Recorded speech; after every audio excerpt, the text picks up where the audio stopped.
Educação à distância, mudando realidades.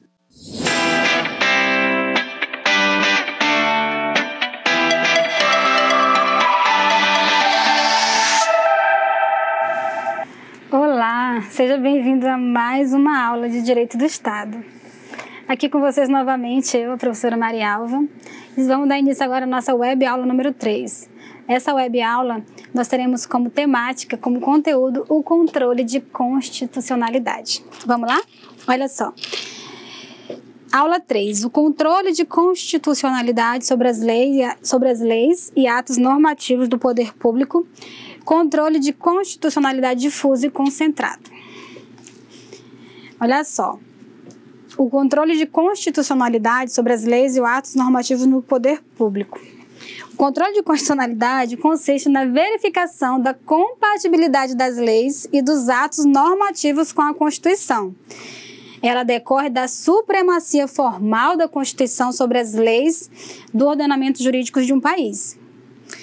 Caso a lei ou ato normativo não seja compatível com a Constituição, no caso, essa lei vai ser inválida, será considerada inconstitucional. Olha só, pessoal. Lembra daquela nossa primeira aula lá sobre a supremacia da Constituição? Pois é, a supremacia da Constituição também está ligada aqui com o controle de constitucionalidade, ou o contrário. O controle de constitucionalidade está diretamente ligado com a supremacia da nossa Constituição Federal. Porque não pode haver nenhuma lei, nenhum ato normativo, nenhuma norma infraconstitucional ou mesmo uma emenda constitucional que vá contra ao que determina a nossa Constituição Federal. Vamos ver quem tem competência para fazer esse controle? Olha só, controle de constitucionalidade difuso, tá? Nós temos o difuso e nós temos o concentrado. Aqui nós vamos estudar sobre o controle difuso, que ele pode ser feito por qualquer juiz ou tribunal, observadas as regras de competência. Quais são as condições, tá? No controle difuso, qualquer juiz ou tribunal poderá declarar uma lei inconstitucional, desde que haja um caso concreto e que a inconstitucionalidade seja matéria incidental. Lá nos livros de direitos nós temos muito contato com essa premissa em latim, chamada incidenter tantum. Ou seja, é uma questão incidental que está ocorrendo ali naquele processo, naquela lide, para que o juiz, para que o magistrado faça esse controle de constitucionalidade dentro do caso concreto. Olha só, ela não pode ser a matéria principal do processo, ela tem que ser uma matéria incidental. Olha só, não é possível iniciar um processo perante um juiz de primeira instância com o único objetivo de declarar uma lei, tanto pode ser municipal, estadual ou federal, no sentido de declarar uma dessas leis inconstitucional. O que acontece, pessoal? Olha aqui para mim. Dentro do controle difuso, é possível que os magistrados, os juízes, no caso, porque vocês vão ver que juiz é juiz que atua nas varas, né? Desembargador são juízes que cresceram lá dentro da estrutura organizacional do Tribunal de Justiça e eles passaram para um segundo grau, são os desembargadores, né? E aí vocês vão ver que nós temos os ministros, no caso que são os ministros do STJ, que é o Superior Tribunal de Justiça, os ministros do STF, que é o Supremo Tribunal Federal. Aqui, nesse controle difuso, o juiz de primeiro grau, ele pode fazer o controle de constitucionalidade, pode, mas ele só pode fazer dentro daquele caso concreto que ele está julgando ali. E o resultado desse julgamento só vai ser aplicado para aquele caso exclusivo. Ele não vai ter efeito erga omnes, ou seja, os efeitos daquela decisão não se aplicarão a outras situações, mesmo que elas sejam idênticas, mesmo que elas sejam iguais. Aquele resultado do processo não vai servir de parâmetro para outro processo. Ele até pode entrar como uma jurisprudência ali para poder, no caso, motivar o julgador na atuação, no teu processo, mas assim, o que o magistrado de primeiro grau decidir naquele processo só vai servir para aquele processo, tá? Ele não vai ter reflexos em outras causas, tá? E aí, por que eu estou falando isso? Porque lá no controle concentrado, a gente vai ver que os efeitos são erga omnes, ele vai servir para todos, indistintamente, com exceção do poder legislativo, e já eu conto para vocês como é que vai funcionar essa questão do controle concentrado.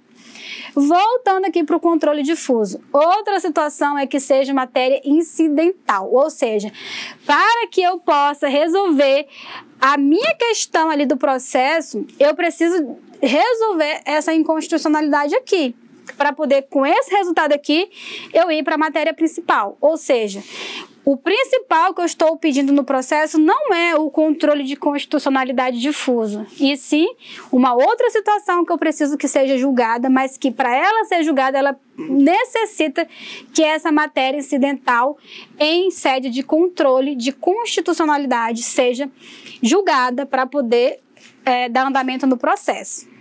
Combinado? Entendido? Olha só, é por isso que não é possível iniciar um processo perante o juiz para poder julgar uma situação unicamente de controle de constitucionalidade, tá? Ele tem que aparecer como uma matéria incidental e tem que ser um caso concreto específico. Olha só, a decisão no controle de constitucionalidade incidental só alcança as partes do processo, tá? Ou seja, ela tem eficácia interpartes, somente entre as partes. Além disso, não vincula os demais órgãos do judiciário e administração. Por isso, diz que as decisões no controle de constitucionalidade difusos não são vinculantes, tá?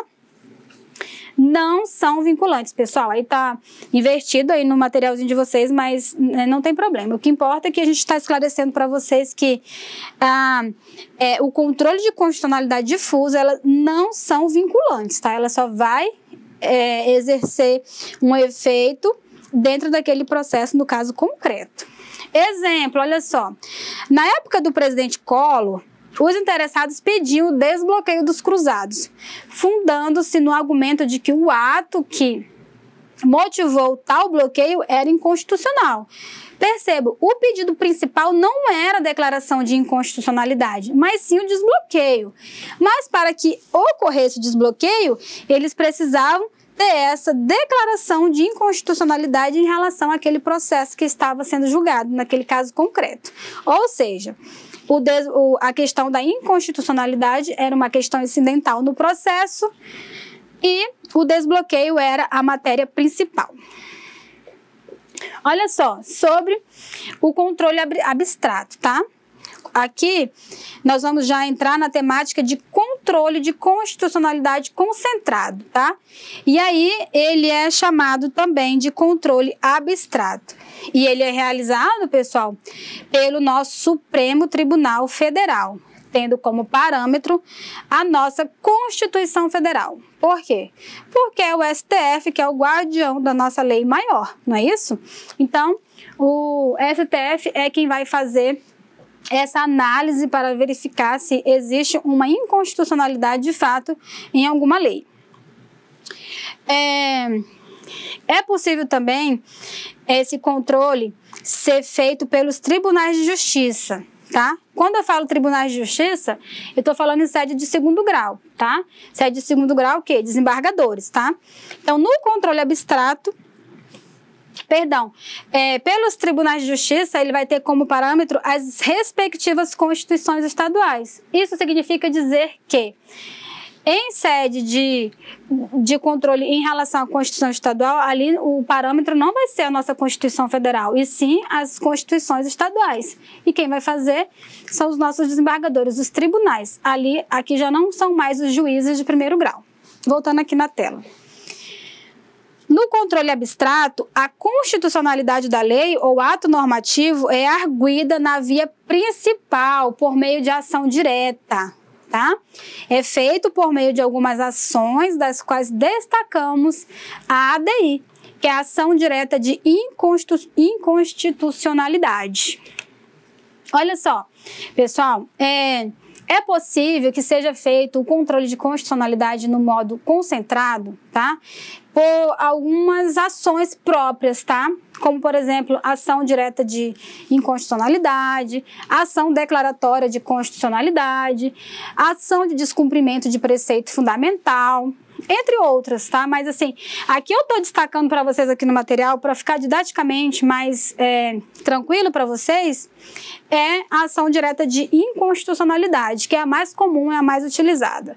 Mas quem pode fazer esse controle? O STF, beleza? Só tem um detalhe, não é qualquer uma pessoa que pode entrar com uma ação dessas, não é. Olha só, quem tem a competência para propor uma ação direta de inconstitucionalidade perante o STF? Só gente grande, pessoal. E vocês, como gestores públicos, vão estar diretamente assessorando esse povo aqui, ou quem sabe chegarão nesse patamar também, não é isso? Eu espero que sim, um dia eu vou ter uma notícia dessas, que um dos meus alunos tem competência para propor uma ação direta de inconstitucionalidade perante o STF. Vamos aqui para a tela ver quem são os... Quem é que tem essa competência para propor essa ação? Está estampado lá no artigo 103 da nossa Constituição Federal. Olha só. Aqui no artigo 103, ele fala que podem propor a ação direta de inconstitucionalidade e ação declaratória de constitucionalidade. Veja, numa ação, o pedido é para que declare que essa lei é inconstitucional e na outra é quando tem dúvida se ela é constitucional ou não. E aí, essas pessoas do artigo 103 propõem uma ação declaratória para que o STF confirme que aquela lei é constitucional. Uma solicita a inconstitucionalidade e a outra solicita a constitucionalidade. Vejamos quem são as pessoas que têm competência para propô-las. No inciso 1º, nós temos o presidente da República. Depois, nós temos a mesa do Senado Federal. Temos também a mesa da Câmara dos Deputados. Nós temos também a mesa de Assembleia Legislativa ou Câmara Legislativa do Distrito Federal. Também governador de estado ou do Distrito Federal. Temos também o Procurador-Geral da República, o Conselho Federal da Ordem dos Advogados do Brasil. Temos também partido político com representação no Congresso Nacional. Pessoal, detalhe aqui, tá? Olha só, quando vocês estiverem fazendo prova, vai aparecer para vocês esses partidos políticos, mas eles não vão colocar que é com representação no Congresso Nacional, tá? E tem que ter essa representação do Congresso, senão não vai ter competência para propor esse tipo de ação. Então, vocês fiquem bem espertos, bem ligados, que tem muita pegadinha com essas questões, tá? E ainda a confederação sindical ou entidade de classe de âmbito nacional, tá? São essas as pessoas que têm competência para propor uma ação direta de inconstitucionalidade e uma ação declaratória de constitucionalidade. Ainda dentro do controle constitucional concentrado, nós podemos ver que existem alguns efeitos. Percebam, lembra que lá no início da nossa aula a gente conversou e eu falei para vocês que no controle difuso, que ele não é vinculante, que o efeito é entre as partes, que tem que ter uma matéria incidente, que não pode ser o pedido principal. Aqui no efeito concentrado já é exatamente o contrário. O efeito concentrado, em sua grande maioria, ele é feito pelo STF, que é o Supremo Tribunal Federal. Portanto, quando chega numa esfera dessa, é porque ele vai ter uma matéria de repercussão geral. Significa que vai repercutir para todas as pessoas da sociedade, tá? A que for pertinente àquela situação. Olha só, o efeito tem eficácia erga omnes, tá? Olha só, a decisão em sede de ADI terá eficácia contra todos, ou seja, alcança indistintamente a todos, por isso que é erga omnes. Não é à toa que vem lá do Supremo Tribunal Federal, não é isso? Ainda, efeitos retroativos. entre aspas, aqui eu coloquei ex tunc, tá? Significa o quê? Que ele tem retroatividade, tá? Ele alcança fatos pretéritos. Olha só, a declaração de inconstitucionalidade de lei ou ato normativo terá, em regra, efeitos retroativos, que é ex tunc. Porque no direito, pessoal, olha aqui, só fazendo um parênteses para você entender esse detalhezinho aqui. Eu sei que tem muita gente que já está aqui na terceira faculdade, na segunda, pode ter alguém já até formado em Direito. Mas vamos relembrar o que é ex tunc e ex nunc, tá? Essas palavrinhas em latim significa que ex tunc são situações que vão dar efeitos retroativos. Ex tunc é dali para trás e ex nunc é dali para frente. Então, se tiver alguma decisão com efeito ex nunc, significa que aquela decisão só vai surtir efeitos dali para frente. E se tiver uma decisão que tem efeito ex tunc, significa dizer que ela vai ter efeitos dali para trás. É bem simplesinho, tá? Isso a gente aprende lá no comecinho da faculdade, fica todo mundo feliz. Os professores usam muito a técnica de bater na testa e bater na nuca, o aluno nunca mais esquece. Ex tunc, você bate na testa e vai para trás, e ex nunc, você bate na nuca e vai para frente. É por isso que os alunos nunca esquecem. Essa técnica, ela é muito usada.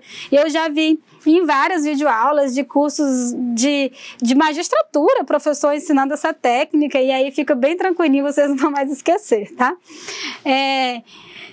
Continuando aqui com os efeitos retroativos, tá?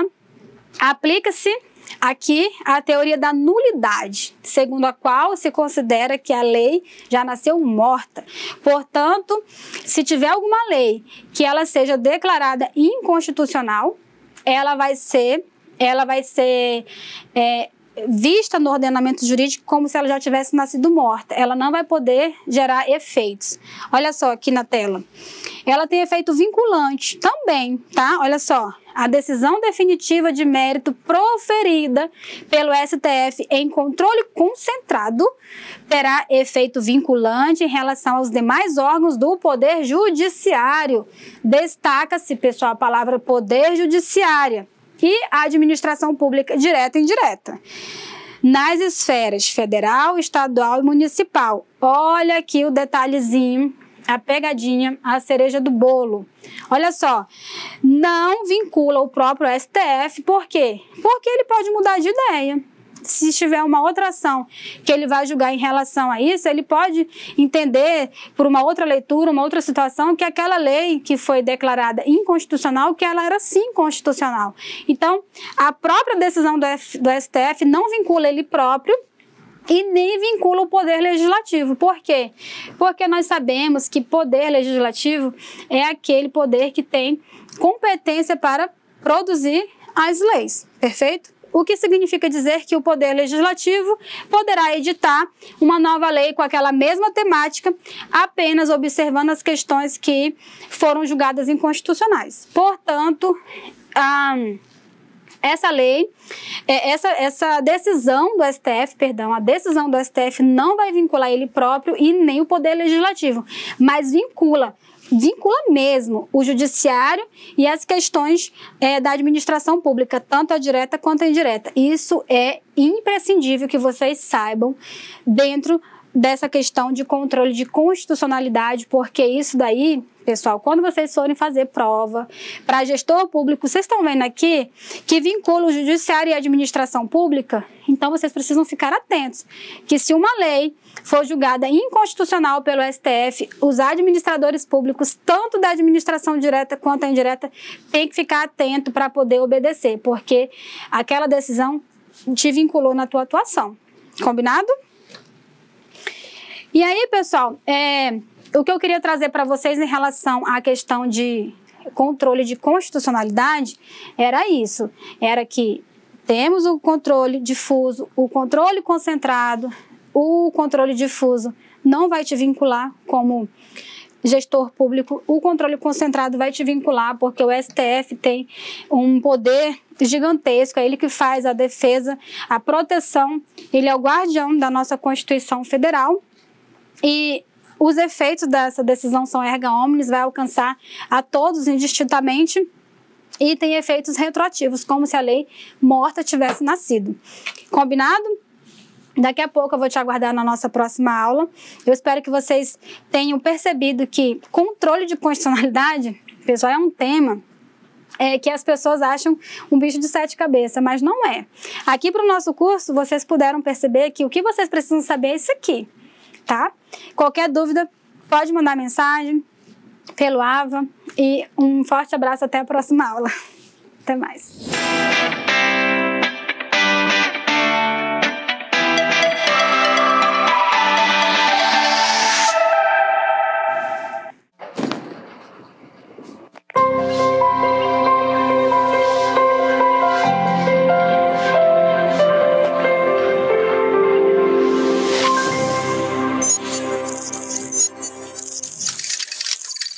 Educação à distância, mudando realidades.